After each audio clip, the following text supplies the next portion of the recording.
Danke bafethu. So njengoba iMamelodi Sundowns yodlala i-second leg laphana Egypt idlala ne-Pyramids FC idinga umuntu ozokwazi ukubashayela amagoli. So if wena iMamelodi Sundowns coach uMiguel Cardoso ungaqala ngobani? NgoPeter Shalulile, ngoSalice. Salice yes uyi-proven performer. I think udlalile kahle isizini seyophela ukwazile ukushaya ama-contributions ngempela ama-assist namagoli.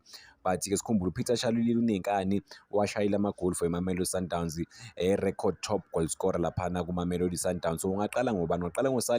Salice is not a proven goal scorer laphana ku-continental level, but uShalulile uyawashaya e-home, washaya internationally, washaya nje all over amagoli. I think like yena uPeter Shalulile as i-starter seMamelodi Sundowns. For me, I think I would start with uShalulile, proven goal scorer. Ngiyazi ukuthi amameshi amaningi akasadlali 90 minutes abasaqali ngaye, but-ke this season overall uCardoso bengamdlalisi mebuya. Siyazi ukuthi uke waba ne-injury uShalulile because ngathi iMamelodi Sundowns baphushele ekutheni bavalelwe ekhoneni ukuthi kumele badlalise uSalice. uSalice akabanga negame enhle laphana ku-CAF Champions League ku-finali. Uyiqalile igame but-ke akabanga negame right. Ngicabanga ukuthi mina kumele badlalise uPeter Shalulile. Yes, unawo ama-moments of brilliance laphana uSalice ukuthi anga-contribute to the team, but i-game of this magnitude ngicabanga ukuthi experience akanalo.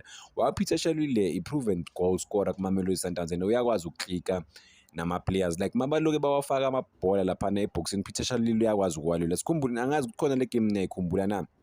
Peter Shalulile angena late but washaya 2 goals wayikhipha ngempela ehlathini Mamelodi Sundowns. Proven goal scorer, mabangakwazi ukumdlalisa isikhathi sebamdlalisa bama-60 minutes. Something engenzeka ngoPeter Shalulile lapha phambili. Yena noReyners mabangababeka bobawu-2 estikini noma babeke uReyners central baloku babatshintshanisa because uReyners nayo inkinga yakhe uyi-1 lapha phambili. Amabhola uyawathola but akana assist, uyakwazi ukuholda amabhola.